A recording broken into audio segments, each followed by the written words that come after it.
सूत्र चलेगा स्नान्ता षट स्नान्ता षट। दो पद है सूत्र में, स्नान्ता प्रथमा का एक वचन और षट प्रथमा का एक वचन। सच न च, इसलिए सच लिखा इन्होंने, अकार सहित लिख दिया, विसर्ग भी लिख दिए, तरसूल आया, ऐसी जरूरत नहीं है।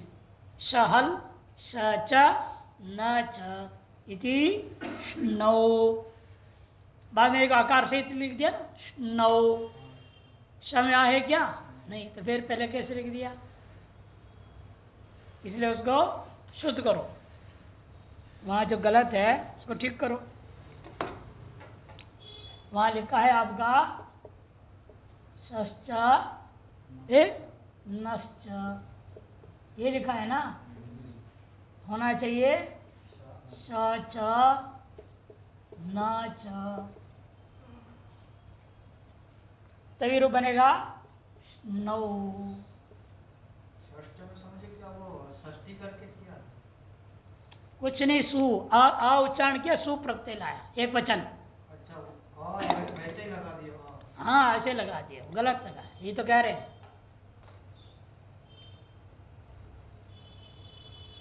स्नौ अंते यस्य, ऐसे श और न है अंत में जिनका, ऐसे जो संख्यावाचक शब्द, पुरुष संख्या का अनुवृत्ति है ना, पुरुष से संख्या का अनुवृत्ति करेंगे। स्नौ अंते यस्य सा स्नान्ता, प्रथमा के एक वचन, द्वंद्व गर्भ बहुरी समास। ये जो किया आपने इसका नाम है द्वंद्व समास। फिर बाद में बोला स्नौ अंते यस्य, ये जो बोल रहे हैं ये आपका बहुरी समास है। द्वंद्व करके बहुरी किया उसे कहा जाता है द्वंद्व गर्भ बहुरी समास। अनुवृत्ति आई ये संख्या शब्द का, इसे सूत्रार्थ हुआ सकारांता नकारांता च, यह संख्या सा षट संचिता भवति। मूर्धन्य शकारांत दंत नकारांत वाच्य जो संख्यावाची शब्द है उनका षट संज्ञा भी होवे। उदाहरण पहले सकारांत का दे रहे हैं, सकारांता षट शश शब्द है, शब्द क्या है? प्रातिपदिक क्या है यहां पर? शश।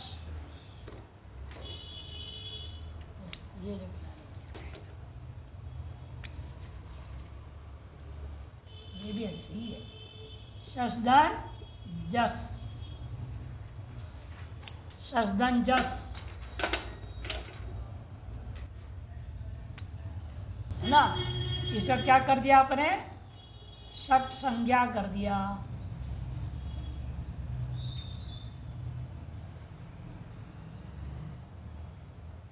ये जस है या, क्योंकि जितने भी तीन संख्या के ऊपर की संख्या होते हैं ये सब क्या होता है? बहुवचनांत ही चलेगा। दो शब्द हमेशा द्विवचनांत चलेगा, एक शब्द एक वचनांत चलेगा। ये 3 से ऊपर है ना, ये 6 संख्या है ना, से नित्य बहुवचनांत है, एक वचन द्विवचन ग्रुप चलेगा नहीं, जस इसलिए लाया। यह बताने के लिए आगे क्या लिखा उन्होंने? तिष्ठन्ति, तिष्ठति तिष्ठतः तिष्ठन्ति, इसे लिख दिया बहुवचन बताने के लिए। और षट संज्ञा करने का लाभ क्या है? सूत्र आपको है षड्भ्यो लुक। षट संज्ञक से पर में, षट संज्ञा वाले से पर में जो आएगा जस और शस दोनों लुक हो जाता है। लुक माने लोप हो जाता है, लोप हो गया तो शस बच गया। जिस तरह से क्या होगा? शस बचेगा। शस को क्या करेंगे? झलाम जसोंते, मूर्ध शकार को ड करेंगे, षड हो जाएगा। कौन सूत्र लगेगा? झलाम जसोंते।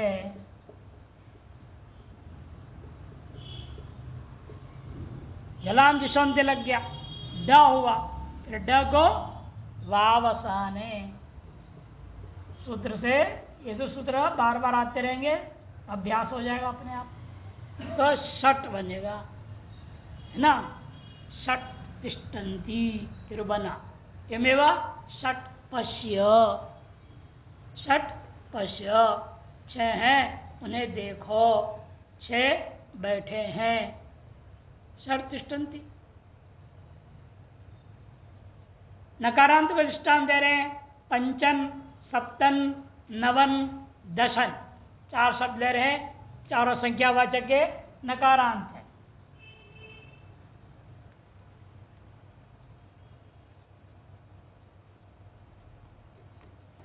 चारों क्या है? नकारांत है।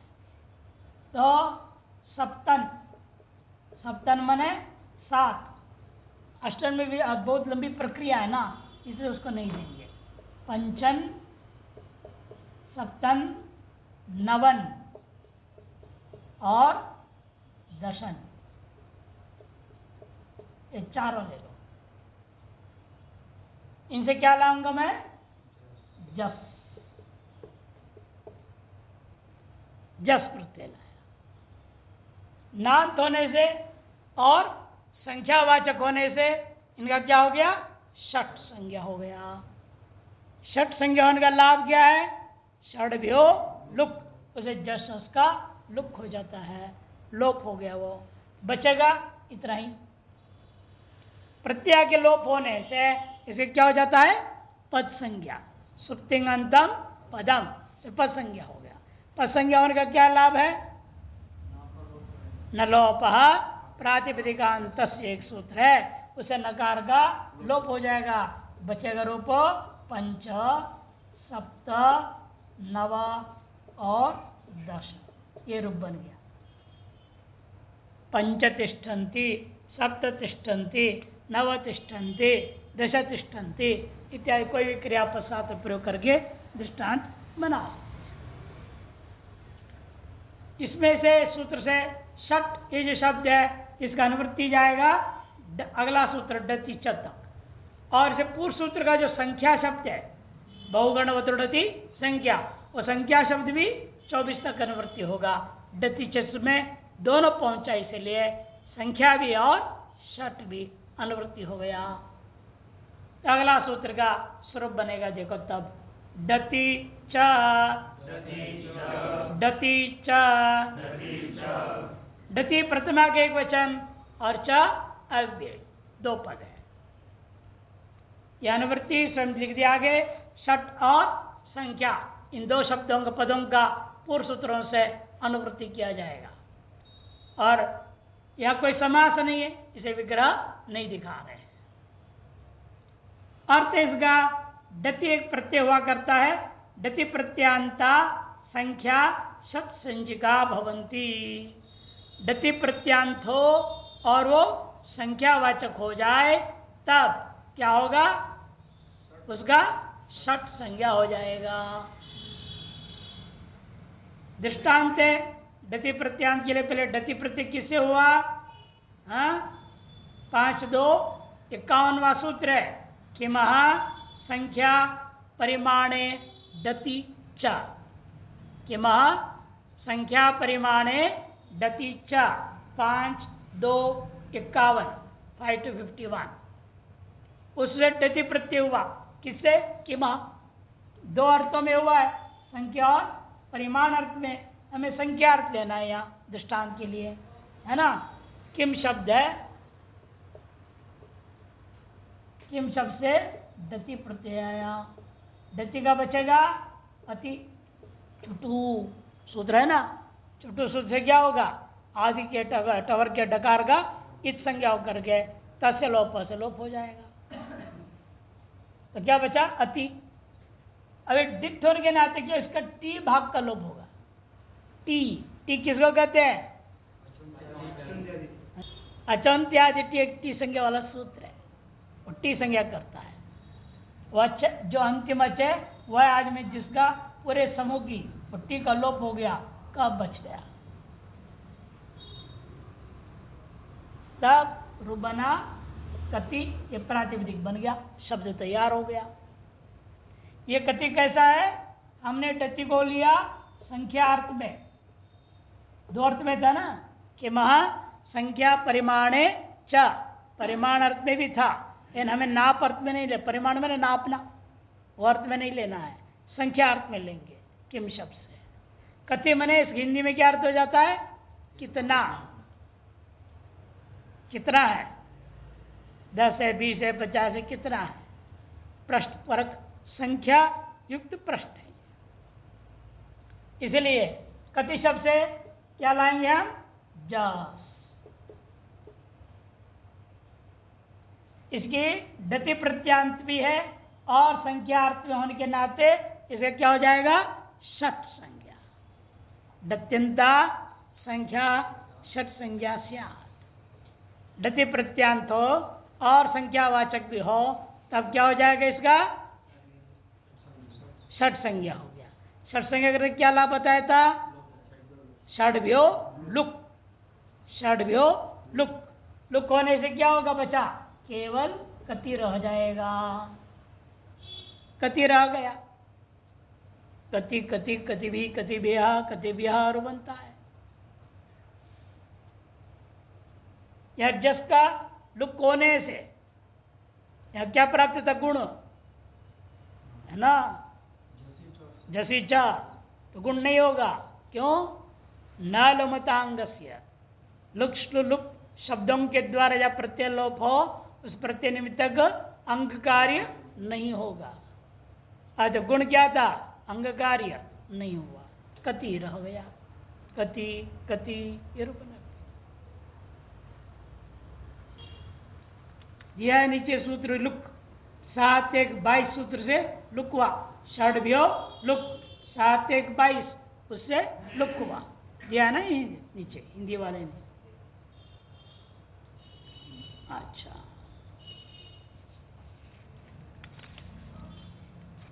अब आगे एक और संज्ञा ला रहे हैं। अब कोई अनुवृत्ति नहीं रहेगा इसमें, स्वतंत्र सूत्र है ये। तक्तवतु निष्ठा, तक्तवतु निष्ठा,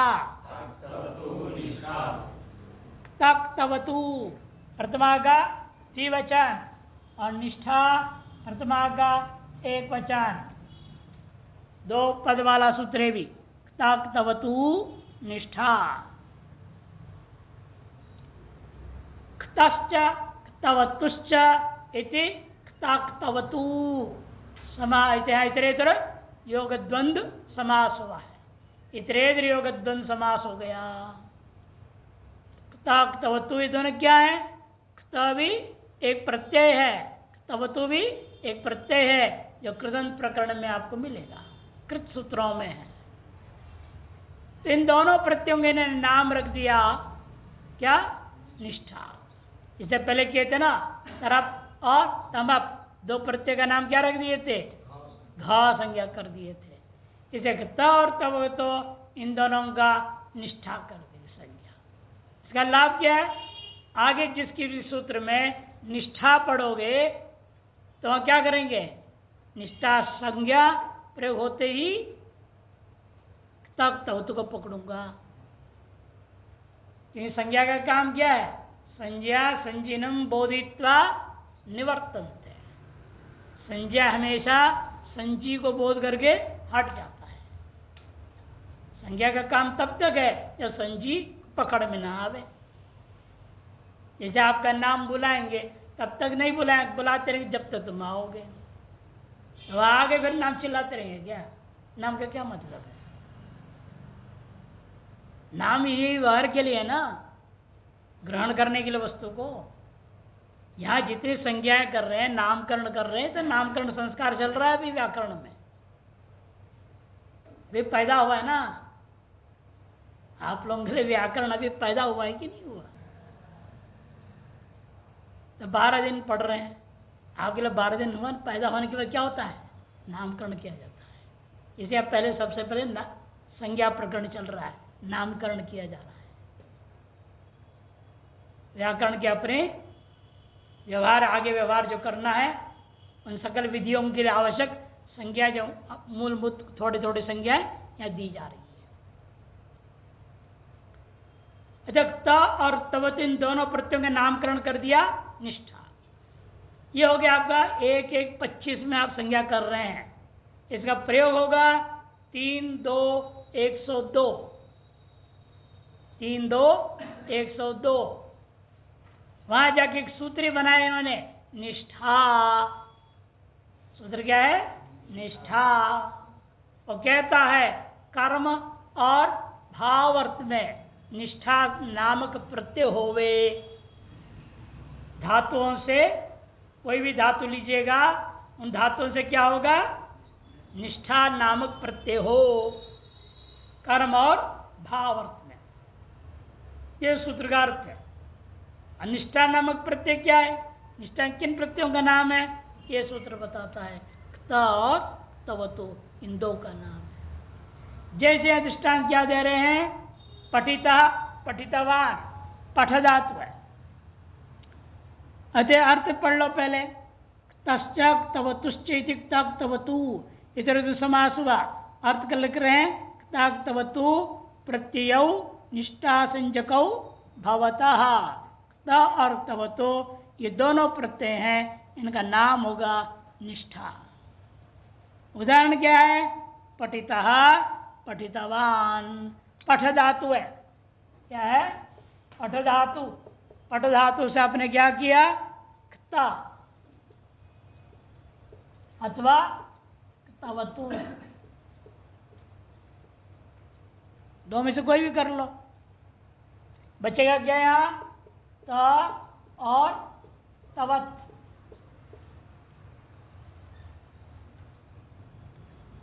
पट धातु से पर में होने के कारण से धातु से पर में भी तो तिंग और शित, इससे भिन्न जो प्रत्यय होगा उसका नाम क्या हो जाता है? आर्ध धातुकम शेषः। सूत्र कहेगा आर्ध धातुक संज्ञा हो। इसकी आर्ध संज्ञा होने से क्या होता है? आर्ध धातु का सेठ वलादे है। आर्ध धातु का सेठ वलादे है से क्या होगा? इट आ जाएगा। यहाँ मिला दूंगा प ठी ता, फिर सज उत्पन्न कर लो। रामा रामो रामा, जैसे पठिता पठितौ पठिता रूप चलेगा। एवं यहां भी तो जोड़ा तो क्या हुआ? पठितवत बनेगा पहले, है ना? फिर आएगा सुप्रत्यय वगैरह आएगा, कार्य होकर के पठितवान, पठितवन्तौ, पठितवन्तः, पठितवन्तं, पठितवन्तौ, पठितवतः, पठितवता, पठितवद्भ्याम, पठितवद्भिः इत्यादि रूप चलेंगे। ये कृत संज्ञक प्रत्यय है।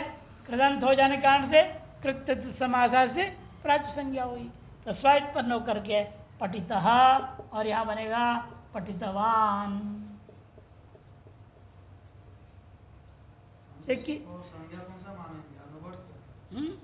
हाँ, अनवर्त है। ये सब अनवर्त संज्ञा हो रही है। षट संज्ञा भी अनवर्त संज्ञा ही था। षट संज्ञा ही भी अनवर्त संज्ञा है। निष्ठा नितराम स्थिति, क्योंकि ये हो रहा है किस अर्थ में? भाव और कर्म अर्थ में। कर्म विषय क्या होता है? क्रिया का फल। क्रिया का फल का नाम कर्म संज्ञा है। और भाव क्या है? क्रिया की सिद्ध अवस्था।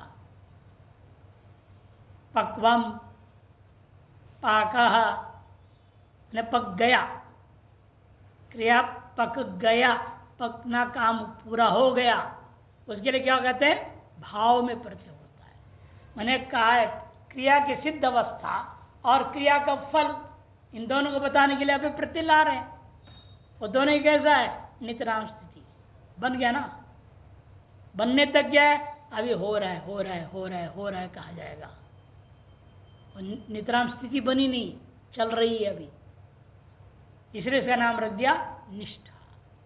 नितराम स्थीयते भावश्च कर्मच इति भाव कर्मण्यर्थो प्रत्यय निष्ठा संज्ञा भवति,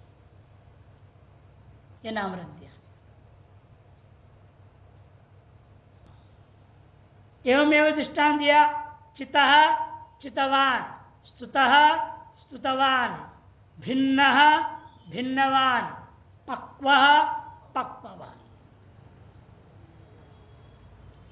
हमने बताया था ना, कहानी सुनाते हुए ब्रह्म राक्षस कहाँ बैठा, ब्रह्म पिशाच पेड़ पर बैठा था, इलाहाबाद का अक्षयवट के ऊपर बैठा था।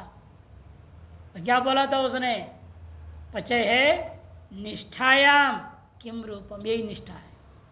पच धातु के निष्ठा में क्या रूप बनता है, निष्ठा प्रत्यय होने पर वही दिखा, पक्वः पक्ववान, पक्वः पक्ववान, ये पच धातु का निष्ठा में रूप बनता है।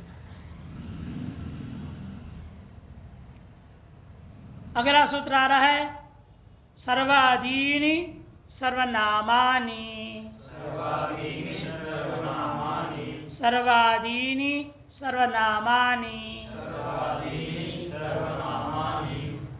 दोनों ही प्रथमा के बहुवचन के पद है। सर्वादीनि प्रथमा का बहुवचन, सर्वनामानि भी प्रथमा का बहुवचन, दो पद है, दोनों ही प्रथमा के बहुवचनांत पद है।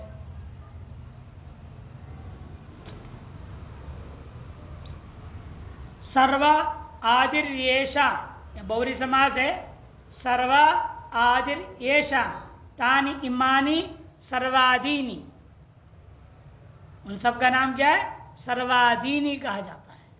सर्व शब्द है आदि में जिनका, कुल कितने है ये, 35 शब्द है।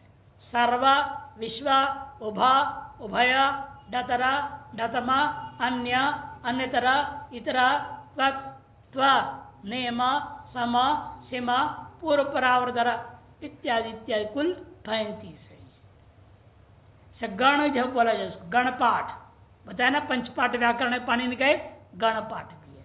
सबसे पहला गण आपका अष्टाध्याय में सर्वाधिगण है, 35 शब्दों का गण है। लेकिन यहाँ जो विचार है थोड़ा सा ले लेंगे, ज्यादा गहराई में नहीं जाते हुए। सर्वादि में सर्व है, आदि में जिनका, किन के आदि में है, विश्वादि शब्द 34 के आदि में बैठा हुआ है। अब यदि आप ऐसा लेते हैं 34 का सर्वनाम संज्ञा होगा, सर्व शब्द का सर्वनाम संज्ञा नहीं होगा।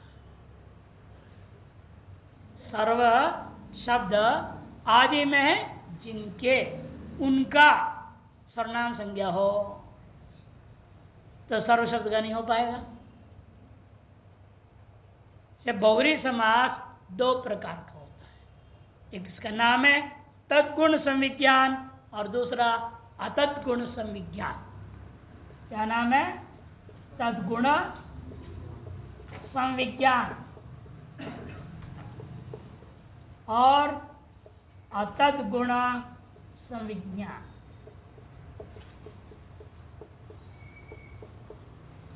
तद्गुण संविज्ञान और अतद्गुण संविज्ञान, इसे पहले दृष्टांत से समझ लो तो आसान हो जाएगा। आपको कहा गया लंब कर्णम आनय, लंब कर्णम आनय, लंबे कान वाले को ले आओ।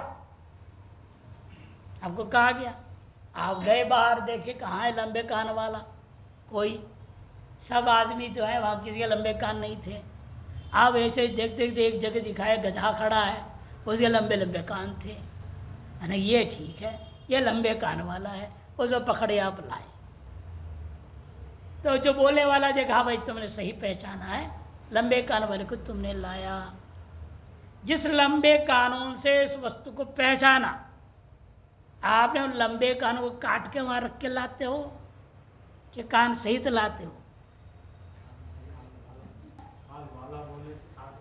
हाँ, कान वाले को लाया ना, कान भी आया कि नहीं साथ में? कान वही रह गया क्या? कान भी साथ में आ गया। उसको कहते हैं तद्गुण संविज्ञान।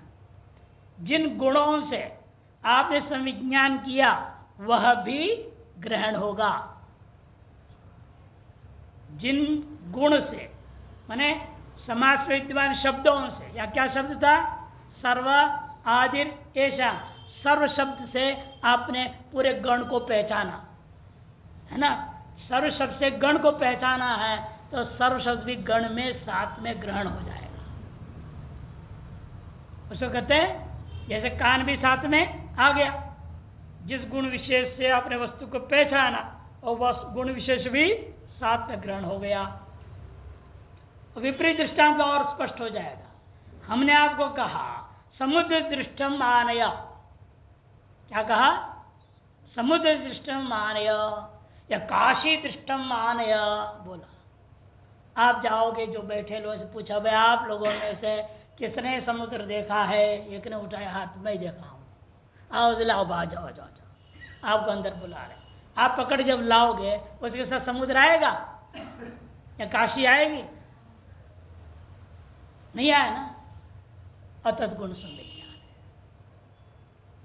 जिससे आपने उस व्यक्ति को पहचाना, समुद्र दर्शन या काशी दर्शन, उस वक्त से व्यक्ति तो पकड़ में आ गया।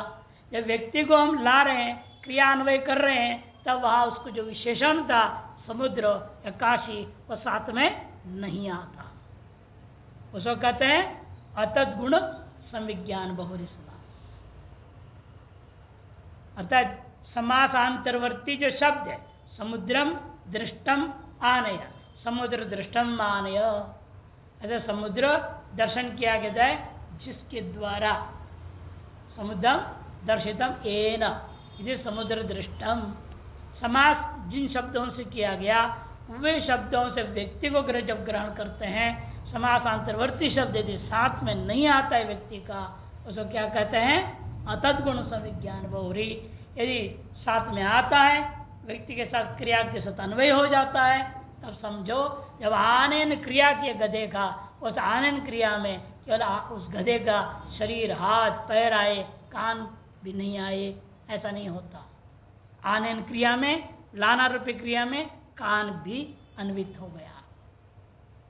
क्रियान्वय पर निर्भर सारी चीजें। इसे क्रिया के साथ जिन गुणों से हमें वस्तु का संविज्ञान हुआ, वह यदि क्रिया में अन्वित होता है, उसका नाम तद्गुण संविज्ञान होता है। यहाँ सर्वाधिन सर्वनाम सूत्र में यही इष्ट है हमको, तद्गुण संविज्ञान, कि सर्व शब्द से मैंने पूरे 34 शब्दों का गण को पहचान रहा हूं। जिस सर्व शब्द से मैंने गण को पहचाना, और सर्व शब्द भी गण के साथ ग्रहण हो जाएगा। अतः 34 का सर्वनाम संज्ञा नहीं होगा, किंतु सर्व शब्द का भी सर्वनाम संज्ञा होगा। क्रिया क्या हो रही है? नामकरण हो रहा है, सर्वनाम में नाम रखा जा रहा है इनका। सर्वनाम का मतलब क्या? सर्वम बोधेति सर्वनाम, सभी का बोध कराना ही, सर्वसामान्य का बोध कराने का नाम सर्वनाम। ये भी अनवर्त संज्ञा, महासंज्ञा। सर्वादिरेशाम तानी मानी सर्वादीनी इति बहुव्री समास। और ये दो प्रकार का जो होता है केवल बहुव्री में ही होता है, अन्य समासों में नहीं होता, ये ध्यान रखना। बहुव्री समास में ही ये दो प्रकार का होता है, तद्गुण संविज्ञान, अतद्गुण संविज्ञान बहुव्री ही। द्वंद्व समास में, अव्ययभाव समास में, तत्पुरुष समास में, कर्मधारय समास में, केवल समास में ये भेद नहीं होता, अन्य समास में नहीं होता। दृष्टांत सर्व शब्द का देंगे। देखो पहले अर्थ लिख रहे हैं, सर्वादि शब्दानाम सर्वनाम संज्ञा भवती। सर्वादि जो पूरे 35 शब्दों का सर्वनाम संज्ञा होता है। सर्वनाम संज्ञा करने का फल क्या है? सर्वनाम संज्ञा निमित्त अनेकों सूत्र है।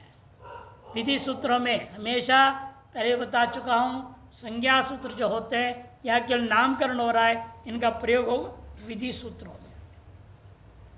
और विधि सूत्र आपको बाद दूसरा अध्याय से आगे शुरू होगा। यहाँ भी कम है, लेकिन अधिक प्रमुख दूसरे से लेकर के 8वें तक पूरा विधियां ही विधियां हैं। यह प्रमुख संज्ञा ही चलेगा। अच्छा, दृष्टांत दे रहे, सर्व शब्द से जस आया, सर्व शब्द से जस लो, सर्वधन जस।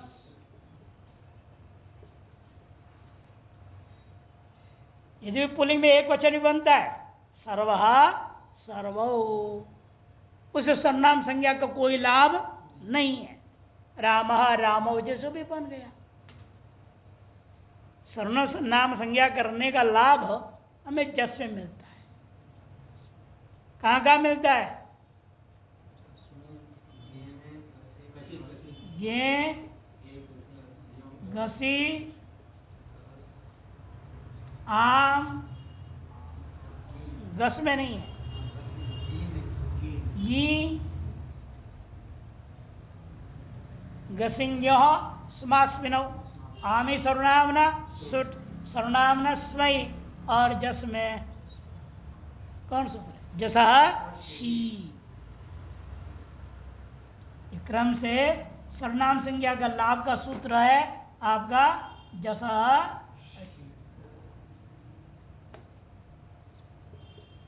जसा शी, दीर्घ है।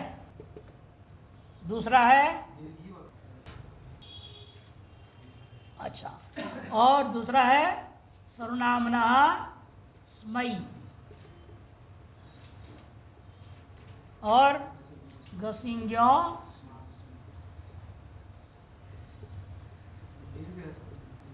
स्मार्ट मिनौ, जो दीर्घ है, फिर तो सु विसर्ग नहीं रहेगा। ये वाला नपुंसकलिंग में है, जो सी लिखा था वो नपुंसकलिंग में सी वो होता है। हाँ हाँ, जस हो सी वो अलग। अच्छा, समासमिन हो गया, और आमी सर्वनामना, ये सूत्र हैं जहां अभी वर्तमान में आपके मुख्य संज्ञा का लाभ देने वाले ये 4 सूत्र हैं। जसशी 7 1 17, 7 1 17, और 7 1 14, घसी गया 7 में 9, 7 1 52, 15 है कि 52 है? अच्छा है ना, 7 1 52 है ना? हाँ, इधर एक आमने, अच्छा अच्छा वो उधर लिख दिया। घसीगे समास मिनौ, यह 7 1 15, ये है 7 1 15, और ये है 7 1 52। क्रम थोड़ा उल्टा हो।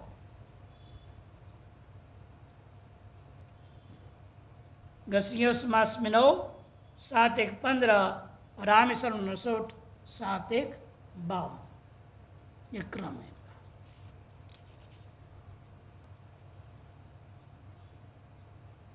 इसलिए यहां एक एक सूत्र लगाते जाएं तो क्रम से क्या बनेगा? जस के स्थान में शी आदेश हो जाता है। ठीक, सर्वधान शी, शी का क्या बचेगा? ई, सर्वधान ई, ये हल्का लिख रहा है।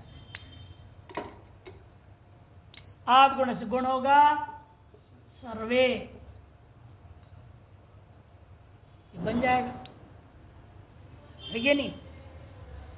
सर्वधन ई मिला दिया सर्वे, यहां क्या हुआ? लशक्व तदित्य, शकार की संज्ञा होकर के तसे लोप हो जाता है। और यहाँ अदेंग गुण पढ़ा है ना सूत्र, अदेंग गुणा से गुण संज्ञा कौन से है? अ ए ओ, तो स्थानांतरतम की सहायता से और ई कंठ और तालु होने से कंठ तालु वाला एकार आदेश हो गया, सर्वे रूप बन गया। ये प्रक्रिया है। 8 गुणा से गुण हुआ तो एकार हो गया। और चतुर्थी के एक वचन में गे, उसके स्थान में क्या होता है? सर्वनामना मई। ये सर्वनाम संज्ञा होने से सब हो रहा है। ये सर्व की सर्वनाम संज्ञा ना होता ये नहीं होगा। रामाय जैसे सर्वाय बन जाता, अदंत का सामान्य स्वरूप। ये विशेष अदंत होते हुए विशेष संज्ञा आपने किया सर्वनाम, जैसे सर्वनामना स्मयी कहा, सर्वनाम संज्ञा वाले प्रातिपदिकों से पर में ये के स्थान में स्मय आदेश हो। अच्छा स्मय हो गया, सर्व और स्मय मिला दो, सर्वस्मय। यह पंचमी में स्मात गसी, पंचमी क्या होता है? गसी। इसके स्थान में क्या चोज होता है? स्मात, तो रूप बनेगा सर्व स्मात।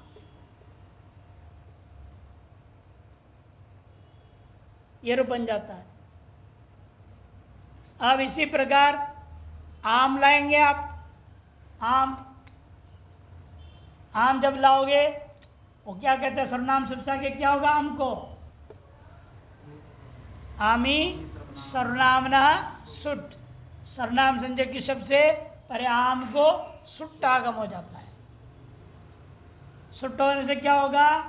सर्वधन साम। हलादि होने से बहुवचने झल्येत, क्या लगेगा? बहुवचने झल्येत। एकार करेगा तो सर्वे साम, और सकार मूर्धन शकार होकर के सर्वेशाम बनता है। और गी में सर्वस्मिन, वही उन्होंने दिखा, देखो सर्वे, सर्वस्मयी, सर्वस्मात्, सर्वस्मिन, सर्वेशाम। और एक दिखाया सर्वकः। सर्वकः कैसे बना? यहां क्या है? सर्वनाम संज्ञा का लाभ अकच्छ प्रत्यय होता है। क्या है? अकच्छ, प्रातिपदिक से अकच्छ प्रत्यय होगा। सर्व शब्द है, इसके आपने क्या नाम रख दिया? सर्वनाम, ये संज्ञा रख दिया इसका। सर्व शब्द का नाम पड़ा है सर्वनाम। सर्वनाम संज्ञक शब्दों से सूत्र क्या है? अव्यय सर्वनाम नाम अकच्छ प्राक्ठे है। अव्यय सर्वनाम नाम अकच्छ प्राक्टे है। ये आपने सूत्र पढ़े हैं, रटे हुए हैं। अभी तो पढ़े नहीं, रटे हैं। हाँ, पढ़ेंगे तो पढ़ेंगे, अब तो रटे तो हैं। तो उस सूत्र से क्या हुआ? अकच्छ होता है। अकच्छ कहाँ बैठेगा? ये अ के पहले बैठेगा, तो सर्व हल हो जाएगा। अकच्छ का अ और अ बच गया, मिला दूंगा क्या बनेगा? सर्व का प्रातिपदिक हुआ। स्वादि लाओ, सर्व कहा, सर्व कौ, सर्व के। सर्वनाम संज्ञा रहेगी ना इसका, इसकी भी सर्वनाम संज्ञा हो गई। अतएव सर्व के, सर्व कस्मै, सर्व कस्मात्, सर्व केशाम, सर्व कस्मिन, ये सब रूप बनेंगे। अकच्छ प्रत्यय सर्व शब्द के बीच में घुसने से वह सर्व से भिन्न नहीं होता। यदागमस्त गुणीभूता तद्ग्रहणेन गृह्यन्ते। जो आगम होते हैं वह जिसके स्थान में आगम हुआ, जिसके वो साथ जुड़े हुए हैं, उसके ग्रहण करने से तद विशिष्ट ग्रहण हो जाएगा। इसलिए सर्वसंज्ञा हो जाएगा, सर्वनाम संज्ञा। सर्वनाम संज्ञा इसी वजह से हो गया। जैसे होता है ना, एक्सीडेंट हो जाता है, रॉड डाल देते हैं, रॉड अंदर में है कि नहीं। अब आप धीरे धीरे मन समझ लेंगे मेरा हड्डी है, और रॉड को मन क्या समझता है? ये भी हड्डी है मेरा, आराम से चलते रहता है। वो निकल जाएगा क्या रॉड? नहीं नहीं, और साथ लगा हुआ है, तो आपके ग्रहण करने से आपके साथ रॉड भी ग्रहण हो गया। ऐसे जो आगे सर्व शब्द ग्रहण करने से जो बीच में घुसा हुआ कर रॉड जैसे घुस गया ना अभी बीच में, नहीं है, ये सर्व इधर हो गया, इसी का आकार उधर हो गया, दोनों के बीच में घुस गया सर्व का। अब सर्व से सर्व का दोनों अलग नहीं माना जाएगा। अच्छा, सर्व की सर्वनाम संज्ञा होने से सर्वका की सर्वका का भी सर्वनाम संज्ञा हो गया। सर्वनाम संज्ञा करने फल फिर वही सब रहेगा। पहले सर्वनाम संज्ञा फल क्या हुआ, यह अकच्छ हुआ, और अकच्छ होने के बाद फिर सर्वनाम संज्ञा किया, उसका फल आपका जसोसी सर्वनाम नस्मय, जैसे कि अस्मास्मिनौ आम सर्वनाम न